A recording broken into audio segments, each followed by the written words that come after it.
देश का हर राजनीतिक दल चाहता है कि वो सत्ता के शिखर तक पहुंचे, वो इन गलियों में प्रवेश करे और किसी राज्य पर राज्य करे। तो 2023 जो है विधानसभा चुनाव के लिहाज से सबसे महत्वपूर्ण चुनावी साल था।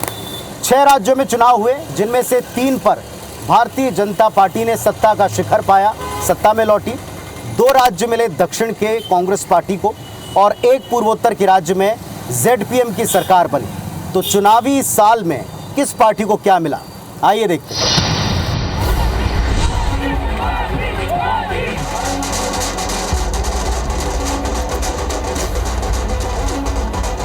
साल 2023 में सबसे पहले चुनाव हुए दक्षिण भारतीय राज्य कर्नाटक में बीजेपी ने यहां पूरा दमखम लगाया। कुल 224 सीटों में से 136 सीटें जीतकर कांग्रेस यहां सत्ता में लौटी, जबकि बीजेपी को मिली महज 65 सीटें, जेडीएस को 19 तो अन्य के खाते में 4 सीटें आईं। कर्नाटक चुनाव में करप्शन से लेकर बजरंग बली जैसे मुद्दों की गूंज रही।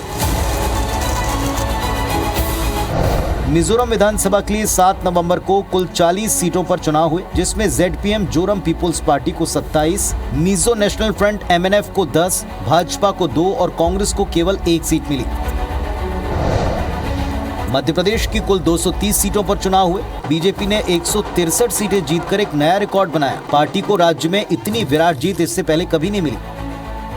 वहीं कांग्रेस को बड़ा झटका लगा। कांग्रेस को 66 सीटों के साथ विपक्ष की भूमिका मिली। इसके अलावा भारतीय आदिवासी पार्टी के भी एक विधायक चुने गए, लेकिन सपा, बसपा, AIMIM और आप जैसी पार्टी का खाता भी नहीं खुल सका। मध्य प्रदेश में शिवराज सरकार की लाडली बहना योजना, मोदी का चेहरा, शाह की रणनीति ने पार्टी को ऐतिहासिक जीत दिलाई। इधर छत्तीसगढ़ में देश में सबसे मजबूत स्थिति में चल रही कांग्रेस सरकार को सत्ता से बेदखल कर बीजेपी ने कांग्रेस को बड़ा झटका दिया। प्रदेश की कुल 90 सीटों में से 54 सीटें बीजेपी ने जीती, जबकि 2018 में 68 सीटें लाने वाली कांग्रेस 2023 में 35 सीटों पर सिमट गई। 1 सीट पाली तानाखार गोंडवाना गणतंत्र पार्टी के खाते में गई। छत्तीसगढ़ विधानसभा चुनाव में कांग्रेस के भूपेश सरकार के भरोसे वर्सेस बीजेपी की मोदी की गारंटी के बीच चुनाव हुआ, जिसमें जनता ने मोदी की गारंटी पर बम्पर मोहर लगाई। इसके अलावा बीजेपी की मेहतारी बंधन योजना और बकाया बोनस का दांव कांग्रेस के वायदों पर भारी पड़ा। देश के बड़े हिंदी भाषी राज्यों में शामिल राजस्थान विधानसभा के लिए 2023 के चुनाव में कुल 200 में से 199 सीटों पर 25 नवंबर को वोटिंग हुई। राजस्थान की जनता ने पिछले 6 बार के अल्टरनेट सरकार के ट्रेंड को जारी रखते हुए बीजेपी को सत्तासीन होने का जनादेश दिया। नतीजों में बीजेपी ने 115 सीटों पर शानदार जीत दर्ज की। कांग्रेस को 69 और अन्य के खाते में 15 सीटें गयी। तेलंगाना विधानसभा की कुल 119 सीटों पर 30 नवंबर को वोट पड़े। नतीजों में कांग्रेस ने 64 सीटों पर जीत दर्ज कर बहुमत प्राप्त किया। 10 सालों से सत्ता पर काबिज भारत राष्ट्र समिति BRS को 39, बीजेपी को 8 और ओवैसी की पार्टी AIMIM के 7 विधायक चुने गए। कुल मिलाकर 2023 के चुनाव में 7 राज्यों में से 3 बीजेपी के खाते में गए, 2 पर कांग्रेस सत्ता में काबिज हुई और 1 राज्य में ZPM की सरकार बनी।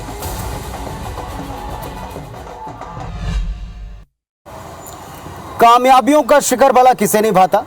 साल 2023 में भी कईयों को बुलंदी मिली, कामयाबी का शिखर मिला, लेकिन कई ऐसे लोग भी राजनीति के दिखाई पड़े जो सत्ता के शिखर पर बैठे थे, जिनकी वजह से कामयाबी मिलना भी बताया गया, लेकिन इसके बावजूद वे सीढ़ियां चढ़ने के बजाय राजनीतिक तौर पर एक हाशिए पर दिखाई पड़े।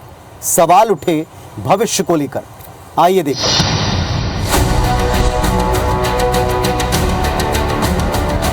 साल 2005 में बतौर CM मध्य प्रदेश की कमान संभालने के बाद शिवराज सिंह चौहान के नेतृत्व में पार्टी ने 2008-2013 का चुनाव जीता, लेकिन 2018 में शिवराज सरकार रिपीट न हो सकी। चंद सीटों से आगे रहकर कमलनाथ के नेतृत्व में कांग्रेस की सरकार बनी। हालांकि कांग्रेस सरकार टिक न सकी और 2020 में सिंधिया के बीजेपी में आते फिर सरकार बीजेपी की बनी और CM बने एक बार फिर शिवराज सिंह चौहान। तो 2023 चुनाव में बीजेपी के लिए जीत आसान न थी। शिवराज सरकार के खिलाफ एंटी इनकम्बेंसी और केंद्र का प्रेशर साफ नजर आ रहा था, लेकिन अपने लंबे CM कार्यकाल के दरमियान शिवराज ने प्रदेश की बेटियों और महिलाओं के बीच मामा और भाई की स्ट्रॉन्ग इमेज बना ली। उस पर से चुनावी साल में लागू की गई शिवराज सरकार की लाडली बहना योजना और भाई के तौर पर शिवराज सिंह चौहान का एग्रेसिव प्रचार गेम चेंजर साबित हुआ। पार्टी ने बम्पर सीटों के साथ ऐतिहासिक जीत दर्ज की, लेकिन इस चुनौतीपूर्ण जीत के बावजूद बीजेपी केंद्रीय नेतृत्व ने शिवराज को सीएम की कुर्सी न देते हुए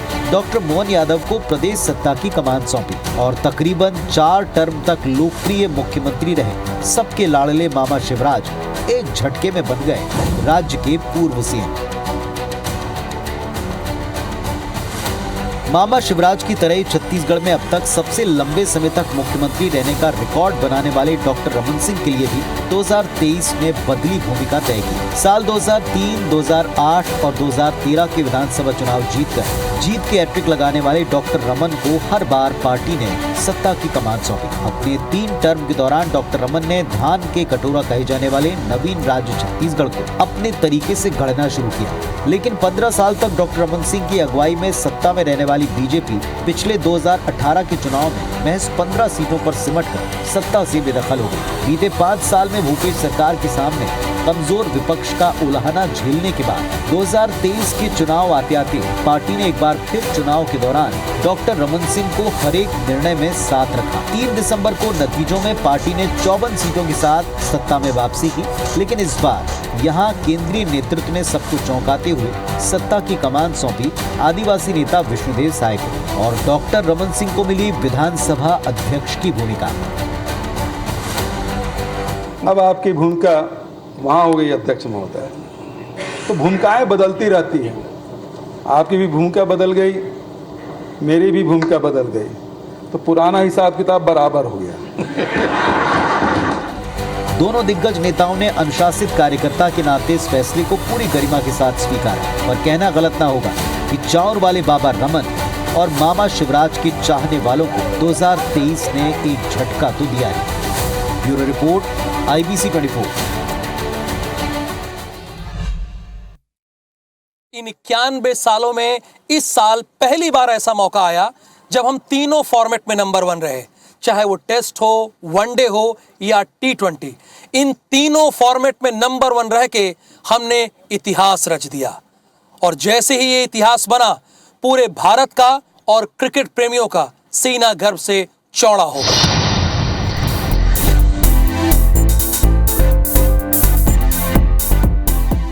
नंबर 1 बननी थी।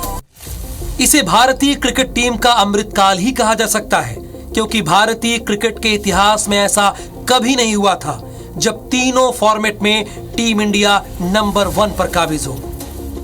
सिर्फ टीम रैंकिंग ही नहीं, बल्कि खिलाड़ियों की रैंकिंग में भी हिंदुस्तान का जलवा था। टॉप 10 में कई भारतीय खिलाड़ी शामिल थे।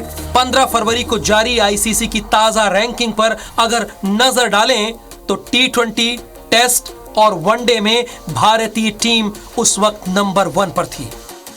टीम इंडिया T20 और वनडे में पहले से ही नंबर 1 पर थी, लेकिन ऑस्ट्रेलिया के खिलाफ टेस्ट सीरीज शुरू होने से पहले टेस्ट रैंकिंग में वो नंबर 2 पर थी। नागपुर टेस्ट में पारी और 132 रनों से मिली जीत ने भारतीय टीम का फायदा किया और वो सीधे नंबर 1 पर पहुंच गई। भारतीय क्रिकेट का अमृतकाल। T20 ranking, Bharat number 1, 267 point. One day ranking, Bharat number 1, 114 point. Test ranking, Bharat number 1, 115 point. Team India इससे पहले भी कई बार तीनों फॉर्मेट में नंबर 1 बनी है, लेकिन ऐसा कभी नहीं हुआ कि तीनों फॉर्मेट में एक साथ टॉप पर काबिज हो। रोहित शर्मा के कप्तान बनते ही टीम इंडिया के लिए यह शानदार मौका आया। रोहित शर्मा उस वक्त तीनों फॉर्मेट के रेगुलर कप्तान थे। हालांकि T20 फॉर्मेट में वो रेगुलर नहीं खेल रहे थे और हार्दिक पांड्या ही कमान संभाल रहे थे। ऐसे में उस वक्त ICC रैंकिंग में नंबर 1 बनाने का क्रेडिट भी इन दोनों कप्तानों की जोड़ी को जाता है। अगर खिलाड़ियों की बात करें तो क्रिकेट के तीनों फॉर्मेट में भारतीय टीम का कोई न कोई खिलाड़ी किसी एक रैंकिंग में नंबर 1 पर जरूर था।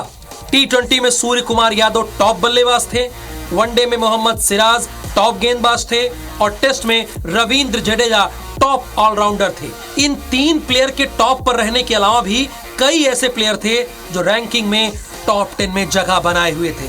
जाहिर है, एक साथ तीनों फॉर्मेट पे टॉप पर होना किसी भी टीम के लिए एक सपने जैसा होता है और इसी सपने को इस साल भारतीय टीम ने साकार करके दिखाया। इसलिए ये साल क्रिकेट के लिहाज से अमृतकाल साबित हुआ।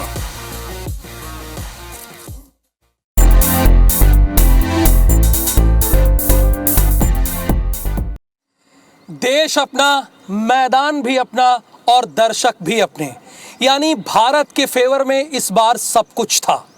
और प्लेइंग 11 में एक से बढ़कर एक खिलाड़ी थे जो अकेले अपने दम पर मैच का मादा पलट सकते थे, यानी मैच का रुख पलट सकते थे। भारत लगातार जीत रही थी और जीतते हुए आगे बढ़ रही थी, लेकिन फिर बारी आई फाइनल मैच की। और इस फाइनल मैच में हम कंगारुओं से पार नहीं पा सके और पूरे भारतवासियों के आंखों से आंसू छलक गए।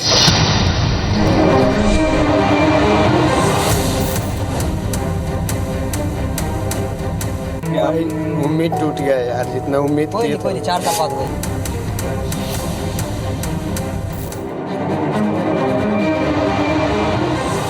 पूरा देश एक ही रंग में रंगा हुआ था, एक उम्मीद के साथ बंधा हुआ था। पूरे भारत का इन 1.5 महीनों में एक ही धर्म था, क्रिकेट। दुआओं और प्रार्थनाओं का दौर जारी था। 140 करोड़ लोगों के मन में एक ही चाहत थी, फिर से विश्व विजेता बनने की। 25 जून 1983, 23 मार्च 2003, 2 अप्रैल 2011, 19 नवंबर 2023। ये वो 4 तारीखें हैं जब team India one day world cup के फाइनल तक पहुंची। इसमें से 2 में हमारी जीत हुई और 2 में हमारी आंखों से आंसू छलक गए। लेकिन इस बार की हार को क्रिकेट लवर्स पचा नहीं पा रहे हैं, क्योंकि खिलाड़ियों के साथ साथ पूरी दुनिया की फेवरेट टीम इंडिया ही थी। फाइनल के एक दिन पहले तक ऑस्ट्रेलिया के कप्तान कमिंस भी मान रहे थे कि लाखों भारतीय फैंस के सामने खेलना बहुत बड़ी चुनौती है। पूरे 1.5 महीने और 47 मुकाबलों के बाद आखिरकार वो घड़ी आ ही गई, जिसका क्रिकेट प्रेमियों को बेसब्री से इंतजार था। नरेंद्र मोदी स्टेडियम दर्शकों से खचाखच भरा हुआ था। टॉस हम हार गए थे और भारतीय टीम को पहले बल्लेबाजी करनी पड़ी थी। शुरुआती 9 ओवरों तक भारतीय टीम ऑस्ट्रेलिया के बॉलरों की खूब खबर ली। रोहित शर्मा अपने पूरे शबाब पर थे, वो 3 छक्के अब तक मार चुके थे। लेकिन फिर ग्लेन मैक्सवेल की एक गेंद पर वो चकमा खा गए और यहीं से भारतीय टीम ऐसी दबाव में आई जो 50 ओवर तक उभर नहीं पाई। इसके बाद तो तू चल मैं आता हूं की कहानी शुरू हो गई।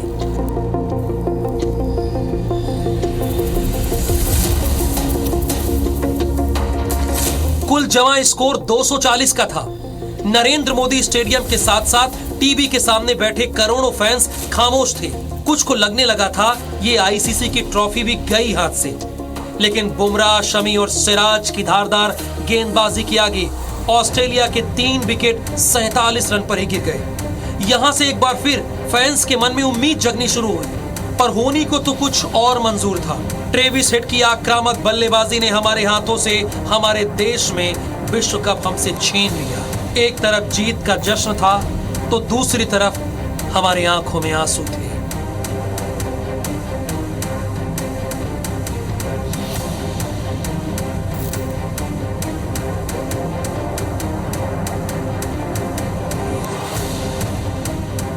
भाई उम्मीद टूट गया यार, जितना उम्मीद कोई थी। नहीं 4 का बात हुई। उन 15 खिलाड़ियों पर क्या बीती होगी, ये हमको उस वक्त महसूस हुआ जब देश के प्रधानमंत्री नरेंद्र मोदी ड्रेसिंग रूम में खिलाड़ियों का हौसला बढ़ाने गए। यहाँ हमारे खिलाड़ी अपने आंखों से आंसुओं को छुपा ना पाए।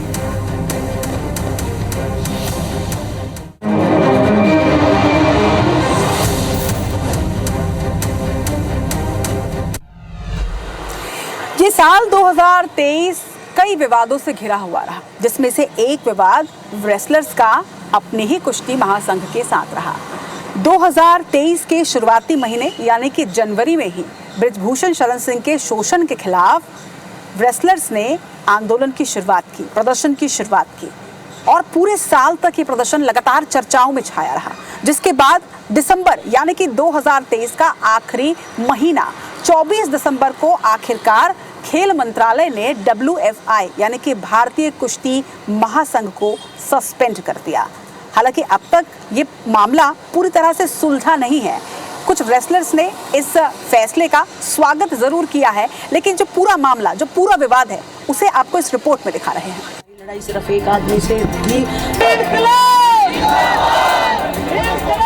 देश के शीर्ष पहलवान 18 जनवरी को पहली बार पहलवान धरने पर बैठे और 23 अप्रैल को दूसरी बार धरना शुरू किया। इसके बाद पहलवानों ने मौसम की मार झेली, पुलिस के साथ झड़प हुई, पहलवानों के खिलाफ FIR हुई, लेकिन विरोध प्रदर्शन जारी रहा। हालांकि पहलवानों और गृह मंत्री अमित शाह के बीच मुलाकात के बाद कहानी बदल गई और पहलवान काम पर लौट गए। इसके बाद भी उनका विरोध जारी रहा। अब दिल्ली पुलिस की जांच के बाद पहलवानों के आरोप खोखले साबित हुए और बृजभूषण को क्लीन चिट मिलना लगभग तय है। वहीं संजय सिंह के नेतृत्व में भारतीय कुश्ती महासंघ की नवनिर्वाचित कार्यकारिणी को खेल मंत्रालय ने निलंबित कर दिया है। मंत्रालय ने विस्तार से बताया कि यह नियमों के खिलाफ है। संजय सिंह भुइहार बिरादरी के हैं, यानी कि मेरे वो रिश्तेदार नहीं है। आनन फानन में पुरानी कमेटी को एक निर्णय लेना पड़ा। लड़ाई लड़ी, पूरे दिल से लड़ी, लेकिन अगर प्रेसिडेंट बृजभूषण जैसे आदमी जैसा ही रहता है, उसका बिल्कुल सहयोगी है, उसका बिजनेस पार्टनर है, वो अगर इस फेडरेशन में रहेगा तो मैं अपनी कुश्ती को त्यागती हूँ और मैं आज के बाद कभी भी आपको वहां नहीं दिखूंगा। वहीं पूरे घटनाक्रम पर नजर डालें तो 18 जनवरी 2023 को महिला पहलवानों ने तत्कालीन WFI प्रमुख बृजभूषण शरण सिंह पर यौन शोषण का आरोप लगाया और दिल्ली के जंतर मंतर में एकजुट होकर धरना प्रदर्शन किया। 21 जनवरी 2023 को केंद्रीय मंत्री अनुराग ठाकुर से मुलाकात के बाद पहलवानों का प्रदर्शन खत्म हो गया। 23 जनवरी को जांच के लिए 5 सदस्यीय समिति का गठन हुआ। 23 अप्रैल को 7 पहलवानों ने बृजभूषण के खिलाफ थाने में शिकायत की। 24 अप्रैल को खेल मंत्रालय ने 7 मई को होने वाले चुनाव को रोक दिया। 25 अप्रैल को पहलवान बृजभूषण के खिलाफ हाई कोर्ट पहुंचे। वहीं 3 मई 2023 को पहलवानों और दिल्ली पुलिस के बीच झड़प हुई। 11 मई को पुलिस ने बृजभूषण का बयान दर्ज किया। 28 मई को शासकीय कार्य में बाधा डालने के आरोप में विनेश फोगाट, साक्षी मलिक और बजरंग पुनिया पर FIR हुई। 30 मई को IOC UWW ने पहलवानों की हिरासत की निंदा की और 18 जुलाई को दिल्ली की अदालत ने बृजभूषण सिंह को जमानत दी। वहीं 18 जुलाई को ही बजरंग और विनेश को एशियन गेम्स में सीधे प्रवेश भी मिला। इंतजार यही है कि पुख्ता सबूत मिल जाए, रिटर्न में पता चल जाए कि क्या चीज रद्द हुई है, फेडरेशन है या संजय सिंह रद्द हुए हैं। हमारी जो लड़ाई है वो सरकार से ना तो थी और ना आगे रहेगी। हमारी लड़ाई सिर्फ एक आदमी से थी। हमारी लड़ाई जो है महिलाओं के लिए थी, फेडरेशन में जो बेटियां हैं, जो नए रेसलर्स हैं, उनके लिए थी। और बस ये लड़ाई हम लड़ रहे हैं अपने तरीके से, जैसे भी है। इधर 21 दिसंबर 2023 को बृजभूषण के खास संजय सिंह WFI के नए चीफ बने, जिसके विरोध में 21 दिसंबर को ही साक्षी ने कुश्ती से संन्यास ले लिया। इसके बाद 22 दिसंबर को बजरंग पुनिया ने पद्मश्री अवार्ड लौटाया और 24 दिसंबर 2023 को खेल मंत्रालय ने WFI को अगले आदेश तक निलंबित कर दिया और 26 दिसंबर 2023 को विनेश फोगाट ने 2 अवार्ड लौटाने का फैसला किया और विनेश फोगाट ने प्रधानमंत्री को पत्र लिखा। वहीं 27 दिसंबर 2023 को हरियाणा में राहुल गांधी ने पहलवानों से मुलाकात की।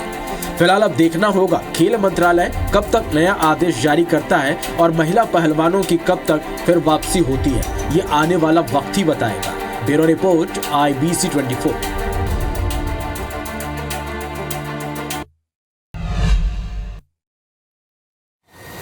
साल 2023 में भारत नंबर 1 पर पहुंच गया है।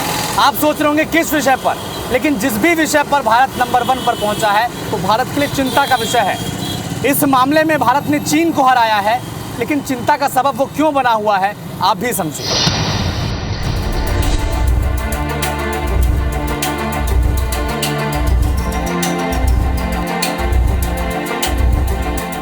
इकाई, दहाई, सैकड़ा, हजार, करोड़, पूरे 142 करोड़ 86 लाख से भी ज्यादा। ये आंकड़ा भारत की आबादी का है। इतने भारी भरकम आंकड़ों के साथ भारत दुनिया में सबसे ज्यादा आबादी वाला देश बन गया। संयुक्त राष्ट्र जनसंख्या कोष यानी UNFPA की state of world population report 2023 के मुताबिक भारत की आबादी एक साल में 1.5% बढ़ी। हम सबसे ज्यादा आबादी वाले देशों की लिस्ट में अब पहले पायदान पर पहुंच गए। इस सूची में 142 करोड़ 57 लाख की आबादी के साथ चीन दूसरे नंबर पर है। 34 करोड़ की आबादी के साथ यूनाइटेड स्टेट तीसरे स्थान पर है। इंडोनेशिया की आबादी 28 करोड़ और पड़ोसी मुल्क पाकिस्तान की आबादी 24 करोड़ हो चुकी है। UNFPA की रिपोर्ट में सामने आया कि भारत में अब चीन के मुकाबले करीब 30 लाख ज्यादा लोग हैं। भारत की इस आबादी में सबसे ज्यादा हिस्सेदारी उत्तर प्रदेश की है। यूपी की आबादी 19.98 करोड़ से ज्यादा है। दूसरे नंबर पर महाराष्ट्र और तीसरे स्थान पर बिहार है। इसी तरह पश्चिम बंगाल चौथे और आंध्र प्रदेश 5वें नंबर पर है। दरअसल 11 जुलाई 1987 से संयुक्त राष्ट्र संघ हर साल विश्व जनसंख्या दिवस मनाता है। 2023 में जारी UNA की रिपोर्ट बताती है कि दुनिया की कुल आबादी के 18% लोग भारत में निवास करते हैं। भारत में 15 से 64 साल के लोग 68% हैं, यानी यहाँ सबसे ज्यादा वर्किंग फोर्स है। इनमें 15 से 24 साल के 25 करोड़ 40 लाख लोग हैं। इस लिहाज से भारत सबसे ज्यादा युवा शक्ति वाला देश है। देश की ये बड़ी आबादी ह्यूमन रिसोर्स के तौर पर उपयोगी हो सकती है, लेकिन यही परेशानी का एक बड़ा कारण भी बन सकती है। इतनी बड़ी आबादी के लिए भोजन, आवास, स्वास्थ्य और शिक्षा जैसी बुनियादी सुविधाओं का इंतजाम करना सरकारों के लिए चैलेंजिंग है। इससे संसाधनों की कमी के साथ उपलब्ध सुविधाओं पर भी दबाव बढ़ता है। हालांकि बीते दशक में भारत ने शिक्षा, स्वास्थ्य और स्वच्छता के क्षेत्र में काफी विकास किया। अब इस प्रचंड युवा शक्ति का इस्तेमाल करने के लिए नौकरी और काम के अवसर भी बढ़ाने होंगे। Bureau report, IBC 24। साल 2023 अपने अंतिम पड़ाव पर है। कुछ अच्छी और कुछ बुरी यादों के साथ ये साल भी गुजर गया, मगर इस साल मणिपुर से आई एक तस्वीर ने हर किसी को झकझोर दिया और शायद ताउम्र झकझोरती रही।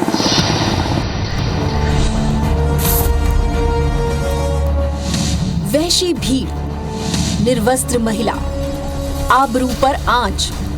हैवानियत का ये वीडियो जब मीडिया पे आया तो पूरा देश निशब्द हो गया। घटना 4 मई को मणिपुर की राजधानी इम्फाल से लगभग 35 किलोमीटर दूर कांगपोकपी जिले की है। इंटरनेट बंद होने की वजह से ये वीडियो 19 जुलाई को सामने आया। इस वीडियो के पीछे की कहानी सामने आई तो वो और भी भयावह थी। कुकी समुदाय की 2 महिलाओं को निर्वस्त्र कर करीब 1000 लोगों की भीड़ सड़क पर पैशाचिक प्रवृत्ति का प्रदर्शन कर रही थी। आरोप मैतेई समुदाय के लोगों पर लगा। आरोप तो ये भी था कि इसमें से एक महिला के साथ गैंग रेप किया गया। जब उसके भाई ने उसकी मदद करने की कोशिश की तो उसकी हत्या कर दी गई। इस पर भी उसकी सनक खत्म नहीं हुई तो नग्न कर सड़क पर घुमाया। महिलाएं कराहती रहीं, मदद की गुहार लगाती रहीं, बेरहम भीड़ के सामने रहम की भीख मांगती रहीं, लेकिन किसी का दिल नहीं पसीजा, किसी को तरस नहीं आया। सैकड़ों की भीड़ में से मदद का एक भी हाथ आगे नहीं आया। इस घटना ने वो तारीख याद दिला दी जब 22 अक्टूबर 1947 को पाकिस्तान समर्थित काबाइली लश्करों ने जम्मू कश्मीर में दरिंदगी की थी। महिलाओं से हैवानियत का ये वीडियो सामने आने के बाद देश भर में इसकी निंदा की गई। पीएम मोदी ने भी घटना को शर्मसार करने वाला बताया और दोषियों पर सख्त कार्रवाई का भरोसा दिया। मामले पर सुप्रीम कोर्ट ने भी संज्ञान लिया। दरअसल हिंसा और बदले की ये आग आदिवासी दर्जे को लेकर भड़की। 20 अप्रैल को मणिपुर हाई कोर्ट ने एक आदेश दिया जिसमें कोर्ट ने सरकार को मैतेई समुदाय को जनजाति का दर्जा दिए जाने की मांग पर विचार करने को कहा। इस आदेश के बाद कुकी समुदाय भड़क गए। उन्होंने 3 मई को आदिवासी एकता मार्च निकाला। इस रैली के दौरान आदिवासियों और गैर आदिवासियों के बीच हिंसक झड़प हो गई और इस विवाद की आग में मणिपुर के साथ इंसानियत भी झुलस गई।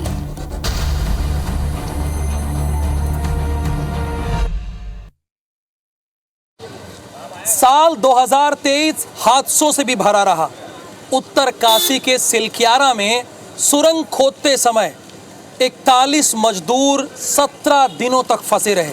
उनकी सांसें अटकी रही, उनकी दिवाली सुरंग के अंदर ही बीती। लेकिन उसके बाद देश एकजुट हुआ और सबसे बड़ा रेस्क्यू ऑपरेशन चला, जिसके बाद उन सभी 41 मजदूरों को सुरक्षित सुरंग से बाहर निकाल लिया गया, जो अपने आप में एक बहुत बड़ा रेस्क्यू था, देश का सबसे बड़ा रेस्क्यू था। तो इसी पर आधारित आपको एक रिपोर्ट दिखाते हैं।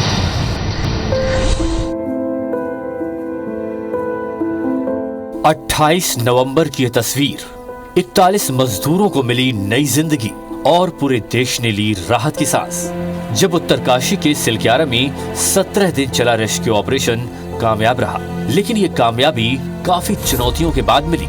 घटना के फ्लैशबैक में जाकर देखें तो 12 नवंबर सुबह 5:30 बजे, सिलक्यारा उत्तरकाशी।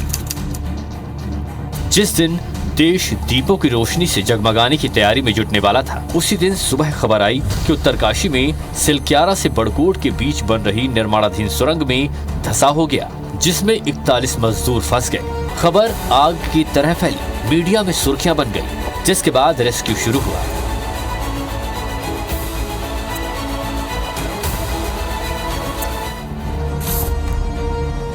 पाइपों के जरिए सुरंग में फंसे हुए श्रमिकों को ऑक्सीजन, पानी, बिजली, पैक भोजन की आपूर्ति के साथ बचाव कार्य शुरू हुआ। लगातार संपर्क के लिए मजदूरों तक वॉकी टॉकी पहुंचाया गया। रेस्क्यू में विदेशी मशीनों और एक्सपर्ट्स की मदद भी ली गई। ड्रिलिंग का काम कई दिनों तक जारी रहा। फाइनल अटेम्प्ट में रेड माइनर्स की टीम भी जुटी। इस बीच मजदूर लगातार अपना हौसला बनाए हुए थे। सबसे खास बात पूरे अभियान में विज्ञान, मशीन के साथ ही आस्था का बड़ा रोल रहा। स्थानीय लोगों ने अभियान में आ रही अड़चनों का कारण दैवीय प्रकोप बताया, जिसके बाद बौखनाग देवता का मंदिर बनाने के लिए सहमति हुई। इस बीच टनल के बाहर एक मंदिर भी अस्थायी रूप से बनाया गया। रेस्क्यू में 17 दिन की जद्दोजहद के बाद करीब 60 मीटर पाइप इंसर्ट किया गया और आखिरकार वो दिन आ गया जब 28 नवंबर का सूरज 41 मजदूरों को नई जिंदगी की रोशनी देने वाला बन गया और सभी मजदूर एक एक कर सुरक्षित निकाल लिए गए। हौसला पुरजोर हो तो चट्टानें भी पिघल जाती हैं, कोशिशें रंग लाती हैं, जिंदगी मुस्कुराती है। Bureau report, IBC 24। उड़ीसा के बालासोर हादसे ने एक बार फिर से रेलवे की सुरक्षा पर कई गंभीर सवाल उठा दिए। इस हादसे में 296 लोगों की मौत हो गई, जबकि 1200 से ज्यादा लोग जख्मी हुए हैं। किसी ने अपना बेटा खोया, किसी ने अपना पति खोया, तो किसी ने अपना पूरा परिवार।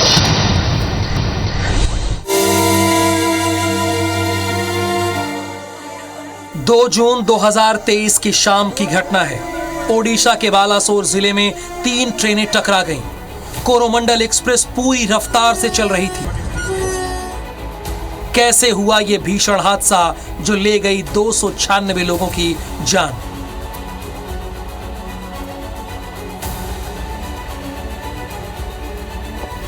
शालीमार से चेन्नई जाने वाली कोरोमंडल एक्सप्रेस बहनगा की तरफ से आ रही थी।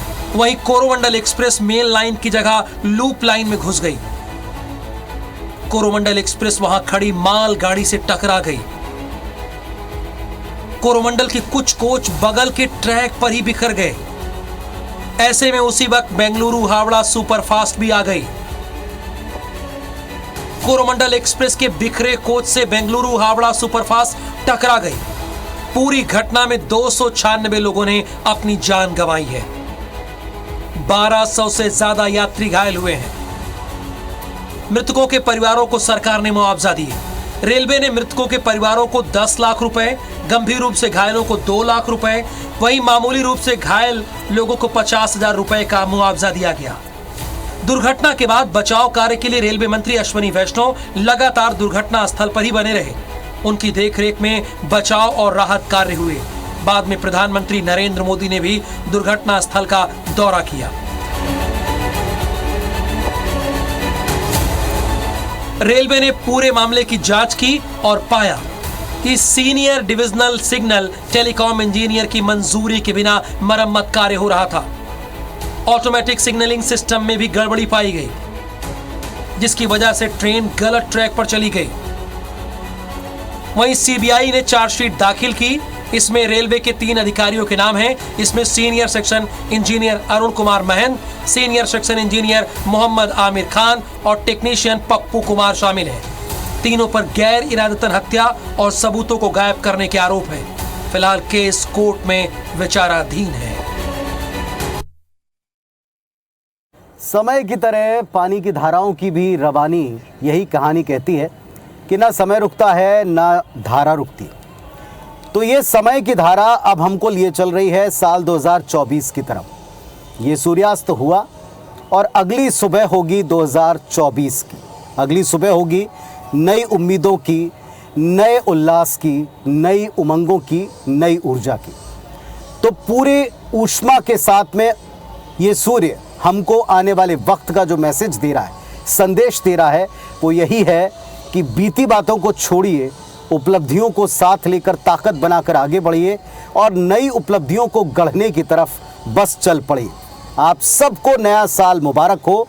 ये थी 23 की वो झलकियां जिनके नाम साल 2023 तारीखों में दर्ज हो चुका है। आप सबको शुभकामनाएं।